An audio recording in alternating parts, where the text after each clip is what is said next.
बिस्मिल्लाहिर्रहमानिर्रहीम, अस्सलाम वालेकुम। इस वीडियो में हम आपको लंदन से जज राना शमीम के बयान हल्फी और नवाज शरीफ की मेडिकल रिपोर्ट्स एक ही नोटरी पब्लिक से तस्दीक होने पर सहाफियों और सियासतदानों के दिलचस्प तबसरे और तज्जिए दिखाएंगे। सबसे पहले जान लें कि आपने शरीफ फैमिली की करप्शन पर कोई भी सहाफी या बड़े से बड़ा लिफाफा भी ये कहते हुए नहीं सुना होगा कि नवाज शरीफ ने करप्शन नहीं की, और हैरान कुन तौर पर नून लीगियों को भी ये कहते हुए तो जरूर सुनेंगे कि करप्शन साबित नहीं हुई, लेकिन कोई भी फर्द ये कहता हुआ सुनाई नहीं देगा कि हमने करप्शन नहीं की। इसकी वजह यह है कि इस जवाब से सुनने वाले के मुंह से बेख्तियार निकल जाता है कि फिर लंदन की जायदादें कैसे बनाई, और फिर अगर ये इस सवाल का जवाब दें कि हसन और हुसैन नवाज ने खुद बनाई, तो सुनने वाला बेख्तियार बोल उठता है कि वो तो बच्चे थे, इस वक्त बच्चों ने जायदादें कैसे बना ली। शरीफ फैमिली ने कतरी खत कैलबरी फॉन्ट से लिखे गए कागजात से अदालत में ये तो साबित करने की कोशिश की कि ये जायदादें हसन और हुसैन ने बालिग होने पर 2006 में खरीदी, लेकिन ये सरेआम नहीं बोल सकते क्योंकि सुनने वाला फौरन सवाल कर देता है कि फिर दर्जन से जायद आपके अपने रहनुमाओं के बयानात क्यों हैं कि नवाज शरीफ के पास ये जायदादें 90 की दहाई से हैं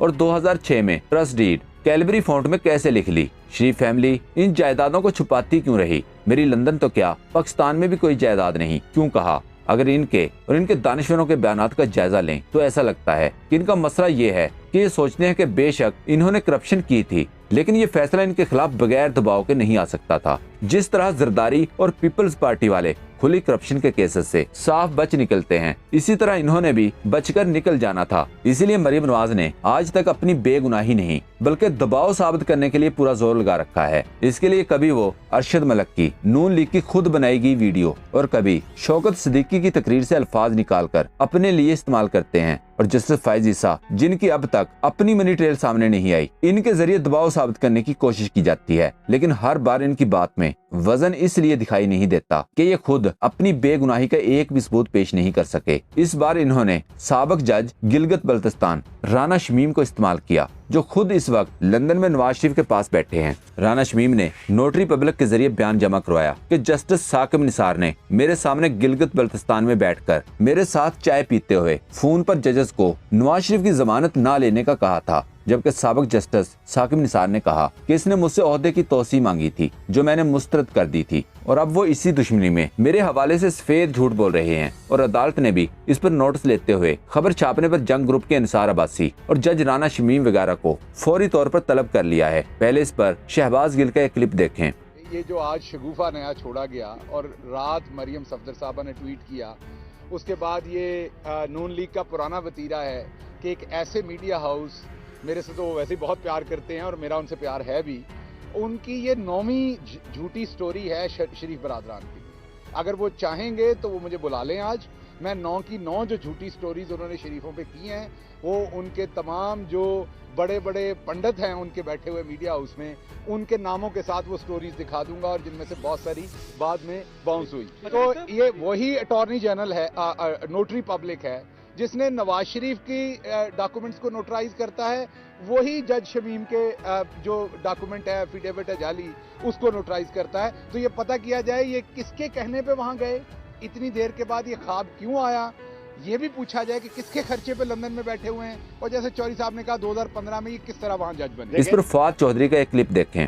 देखिए कितना मतलब मज़हका खेज शगुफा है कि चीफ जस्टिस पाकिस्तान जो है वो मेरे पास आए, हम चाय पी रहे थे, अचानक चीफ जस्टिस पाकिस्तान को ख्याल आया, उन्होंने फोन उठाया और कहा कि जी ये फलाने जज को फोन कर दें। और आप उस अखबार ने ये भी चेक करना मुनासिब नहीं समझा कि जिस जज का वो नाम ले रहे हैं वो जज बेंच में ही नहीं है, और आपने एक पूरे सिटिंग जज का नाम लेके आपने इतनी बड़ी हेडलाइन लगा दी। वकार मलिक ने लंदन की नोटरी पब्लिक की सहूलत की जगहों की लोकेशन शेयर करते हुए लिखा, ये लंदन में नोटरी पब्लिक की लोकेशंस हैं, लेकिन क्या हसीन इत्तेफाक है कि जज आजादाना तौर पर इसी नोटरी पब्लिक से हल्फनामा तस्दीक करवाता है, जिससे नवाज शरीफ अपनी मेडिकल रिपोर्ट्स और नासिर भट्ट वीडियो फ्रांजिक की तस्दीक तुम कत्ल करो हो कि करामात करो हो। लिया हाशमी ने लिखा, कैसा हसीन इत्तेफाक है कि कैलबरी फॉन्ट यहाँ भी पहुँच गया। नवाज शरीफ साहब के दोस्त राना शमीम को मैदान में लाया गया। इन जज साहब को मियां साहब ने नवाज कर 31 अगस्त 2015 को गिलगित में चीफ जस्टिस लगाया था।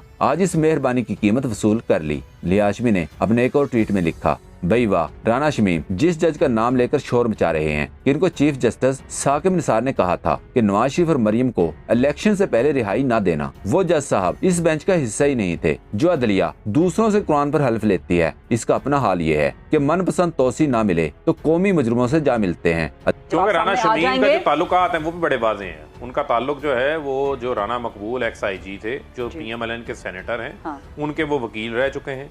उन्होंने उनकी सिंध हाई कोर्ट के अंदर जो है वो मैनेज करवाई थी 1 साल के लिए एडहॉक जज के लिए। अच्छा। एडहॉक जज उनका कंटिन्यू नहीं हुआ, उनकी कंफर्मेशन नहीं हुई। उसके बाद स्टोरी के अंदर ये चीज़ बड़ी इंपॉर्टेंट है कि जहाँ से नवाज शरीफ साहब की मेडिकल रिपोर्ट्स नोटराइज्ड होती हैं, जहाँ से उनकी मेडिकल रिपोर्ट्स की अटेस्टेशन होती है, वहीं से जज साहब के एफिडेविट की भी अटेस्टेशन हो रही है और लंदन से हो रही है बाकायदा तौर पे। जिस तरह पाकिस्तान में कहते हैं कि किसी भी डॉक्यूमेंट को अटेस्ट करवा के जमा करवाया गया, तो ये भी वहीं से अटेस्ट हुई है, ये भी वहीं से नोटराइज्ड हुई है। एक देखें, मैं बयान अल्फी लेके बगल में और जाके बांटता फिरूं बाजार में, तो उसकी क्या हैसियत है? ऊपर लिखा हो बयान अल्फी और नोटराइज भी हो, और मैं बाजार में, मैं बाररूम में जाके बांटना फिर शुरू कर दूं उसकी कापियां, तो क्या प्रेस में मीडिया को देना शुरू कर दूं? उसकी क्या कानूनी हैसियत है? कोई कानूनी हैसियत नहीं है। और फिर इसमें सबसे इंपॉर्टेंट बात यह है कि कल ही मरियम नवाज साहिबा ने नवाज शरीफ साहब की तस्वीर एक ट्वीट की और कहा कि सबसे बड़ी खुशी ये होती है जब आप अपनी जिंदगी में सच्चे साबित हो जाते हैं। यानी मरियम नवाज साहब को मुकम्मल तौर पे पता था कि आज जंग अखबार में यह खबर जारी होने जा रही है और नवाज शरीफ के हक में यह खबर लगाई जा रही है। यह सारा मरियम नवाज को पता था। अदील वड़ैच ने लिखा, जब जज की वीडियो से केस खत्म नहीं हुआ तो अब हाजिर है गिलगित बल्तिस्तान के साबिक जज का हल्फनामा। एक मर्तबा फिर अदलिया पर हमला किया गया है, अगर नहीं आनी तो मनी ट्रेल नहीं आनी। उस्मान सईद बसरा ने लिखा, नवाज शरीफ को मजलूम साबित करने की मुहिम इसी जोर से चलाई जाएगी जैसे इसको मरीज साबित करने की मुहिम चलाई थी। ना वो मजलूम है, ना वो मरीज था। शहबाज गिल ने ट्वीट किया, सबसे पहले तो जज शमीम पर FIR होनी चाहिए कि उन्होंने ये राज इतने सालों तक छुपाकर क्यों रखा। दूसरा, राणा साहब साहिवाल से निकलकर गिलगित में जज कैसे और किस हुकूमत में लगे। तीसरा, लगे हाथों शमीम साहब एक कप चाय नवाज शरीफ और मरियम साहिबा के साथ भी पीकर देख लें और ये बता दें कि लंदन के अपार्टमेंट्स के पैसे कहां से आए। सिद्दीक जान ने लिखा, मरियम नवाज मुसलसल कोशिश कर रही हैं कि इनकी अपील पर समाअत इल्तवा का शिकार हो।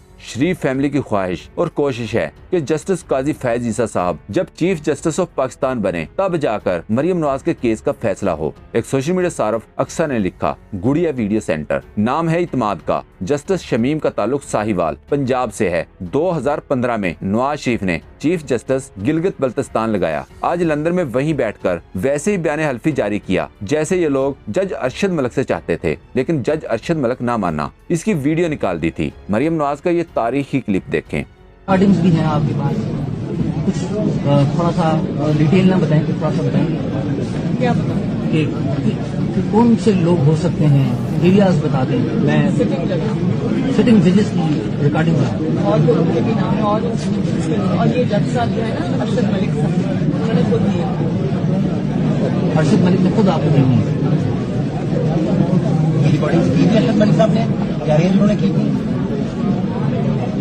Not asking about source, just आपका कमेंट है। नहीं, उनको पता नहीं था कि उनको पता नहीं था। अगर उनको पता होता तो वही करते।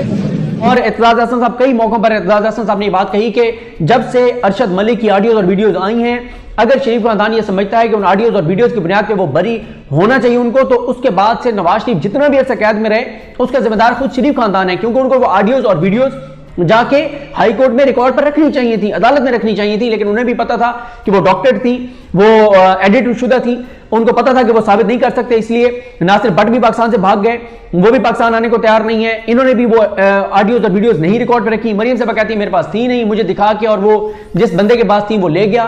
तो दोस्तों, पाक ट्यूब 24 को सब्सक्राइब करना ना भूलें, लाइक करें, शेयर करें और कमेंट सेक्शन में अपनी राय का इजहार जरूर करें। शुक्रिया।